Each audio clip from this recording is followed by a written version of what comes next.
Daddi cut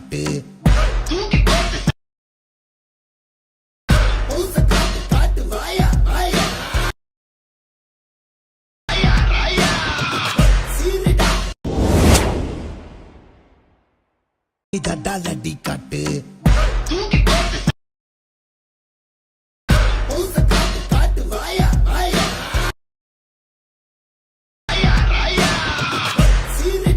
तुम्ही जो तो फ्रेममध्ये व्हिडिओ पाहिला तो इंस्टाग्रामला खूप ट्रेंडिंगला चाललेला आहे. त्याच्यावरती हे जे ट्विटर आहेत आपण क्रिएट केलेलं आहे. जर तुम्हाला पण अशा तुमचा स्वतःचा व्हिडिओ क्रिएट करायचा असेल तर हा व्हिडिओ शेवटपर्यंत पण चॅनलवरती कोणी नवीन आलं असेल तर चॅनलला सबस्क्राईब करून ठेवा. आता तुम्हाला काय करायचं, व्हिडिओ क्रिएट करण्यासाठी कॅपकडे तुम्हाला ते ओपन करायचं आहे. कॅपकडे तुम्ही ते ओपन केल्यानंतर प्रोजेक्टचं ऑप्शन आहे त्यावरती क्लिक करायचं आणि सिम्पली तो तुमचा जो फोटो असेल सिलेक्ट करून ॲड करायचा आहे. फोटो ॲड केल्यानंतर खाली येते रेशोज ऑप्शन आहे त्यावरती क्लिक करायचं. 9.6 इथून बॉक्स सिलेक्ट करून बरोबर चिन्हावरती क्लिक करायचं आहे.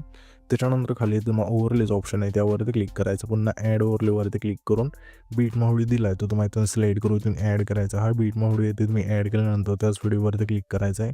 तर थोडे ते स्क्रोल केल्यानंतर तुम्हाला एक्स्ट्रा कडूच ऑप्शन मिळून जाईल त्यावरती क्लिक करायचं आहे. त्याच्यानंतर ह्याच फोटोवरती क्लिक करायचं आहे. ह्याच्या फोटोची लेंथ असेल जेवढे सॉंग आहे तिथपर्यंत न्यायची. तर नेल्यानंतर आता आपल्या सिम्पली काय करायचं, हा जो बीट मोड आहे ना त्यामधल्या बीट आहे ना आपल्या जिथून चेंज होतील तिथून फोटो स्प्लिट करायचा आहे.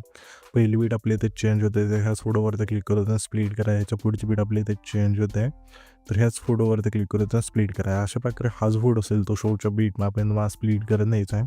त्याच्यानंतर ह्या बीट मावडीवरती क्लिक करायचं आहे. थोडं ते स्क्रोल करायचं तुम्हाला रिप्लेस ऑप्शन मिळून जाईल त्यावरती क्लिक करायचं आहे. पहिलं पेन जिथून ॲड करायचं नाही तुम्हाला खाली ॲनिमेशन्स ऑप्शन आहे त्यावरती क्लिक करून मध्ये इफेक्ट मिळून जाईल फेड इनचं इथून स्लाईड करायचं आणि बरोबर चिन्हावरती क्लिक करायचं आहे. दुसरा जो फोटो जिथं आपण स्प्लिट केला ते जाऊन पुन्हा ॲड ओव्हरलेवरती क्लिक करून दुसरं पेन जिथून ॲड करा. ह्याच्या पेनची लेंथ असं शेवटपर्यंत न्यायची. नेल्यानंतर आता आपल्या सिम्पली रिप्लेसवरती क्लिक करू. पुन्हा तेच पेन जिथून ॲड केल्यानंतर एका खाली एक इथून बसून जाईल. आता हा जो आपला पहिला फोटो आहे ना त्यावरती क्लिक करायचं. खाली थोडं ते स्क्रोल करा. ॲडजस्ट ऑप्शन आहे त्यावरती क्लिक करायचं. सॅच्युरेशनवरती क्लिक करू. सॅच्युरेशन मायनस करायचं आणि बरोबर चिन्हावरती क्लिक करायचं आहे. त्याच्यानंतर सिम्पली हा जो आपला पहिला फोटो आहे त्यावरती क्लिक करायचा आहे. कीचं ऑप्शन आहे त्या प्लेच्या शेजारी त्यावरती क्लिक करायचं. फोटोच्या शेवटले ते की द्यायची आणि सिम्पली हा फोटो झूम करायचा नॉर्मल. तर इथून हा जो फीड असेल तो मिळून जाईल. इथून हा इफेक्ट दिल्यानंतर हा जो आपला दुसरा फोटो असेल त्यावरती क्लिक करायचा आणि क्लिक केल्यानंतर खाली ॲनिमेशन्स ऑप्शन आहे त्यावरती क्लिक करू. इनमध्ये यायचं आहे. इनमध्ये आल्यानंतर यामध्ये मग इफेक्ट मिळून जाईल ऊसचा आहे त्यानं स्लाईड करायचा. त्याचा पुढचा हा फोटो आहे त्या फोटो सिम्पली इनमधलाच अनफोल्ड जो फीड असेल त्यानं स्लाईड करायचा. त्याच्या पुढच्या फोटो सिम्पली इनमधलाच रॉक व्हर्टिकल जो फीड असेल त्यानं स्लाईड करायचा. त्याच्या पुढच्या फोटो सिम्पली इनमधलाच रॉक हॉरिझॉन्टल हा जो फीड असेल त्यानं स्लाईड करायचा.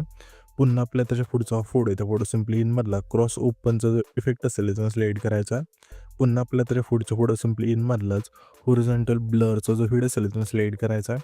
पुन्हा आपल्या त्याच्या पुढच्या फोटो सिम्पली इनमधला फ्लॅश इनचा जो फीड असेल त्यानं स्लाईड करून बरोबर चिन्हावरती क्लिक करायचा आहे. इथून हे इफेक्ट सिलेक्ट केल्यानंतर आपल्या फोटोला सिम्पली इन आपला हा जो दुसरा फोटो आहे तिथे यायचं आणि इथे मग खाली इफेक्टचं ऑप्शन आहे त्यावरती क्लिक करायचं. पुन्हा व्हिडिओवरती क्लिक करून पार्टीच्या ऑप्शनमध्ये यायचं आहे. यामध्ये मग इफेक्ट मिळून जाईल सिम्पली ब्लॅक फ्लॅश 2चं इथून स्लाईड करायचं आहे आणि बरोबर चिन्हावरती क्लिक करायचे आणि ह्याच्या पेक्षी लेंथ असेल दुसऱ्या फोटोपासून शेवटच्या फोटोपर्यंत न्यायची. नेल्यानंतर पुन्हा इथेच यायचं आहे आणि पुन्हा व्हिडिओ ॲक्टवरती क्लिक करून पार्टीच्या ऑप्शनमध्ये यायचं आहे. यामध्ये मग इफेक्ट मिळून जाईल सेकचं इथून स्लाईड करायचा आणि बरोबर चिन्हावरती क्लिक करायचं अशा प्रकारे.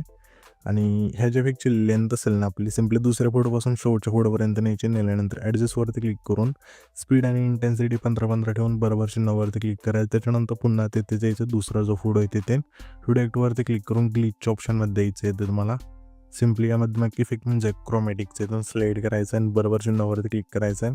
आणि ह्याच्यापेक्षा लेंथ असेल दुसऱ्या फोटोपासून शेवटच्या फोटोपर्यंत न्यायची. नेल्यानंतर सिम्पली हा जो व्हिडिओ असेल इथून आपला क्रिएट होऊन जाईल. तर हा जो पण व्हिडिओ क्रिएट केला आहे तो सेव्ह करण्यासाठी वरती एक्सपोर्टचं ऑप्शन आहे त्यावरती क्लिक करायचा आहे आणि इथे तुमचा जो व्हिडिओ असेल त्याने एक्सपोर्ट होऊन जाईल.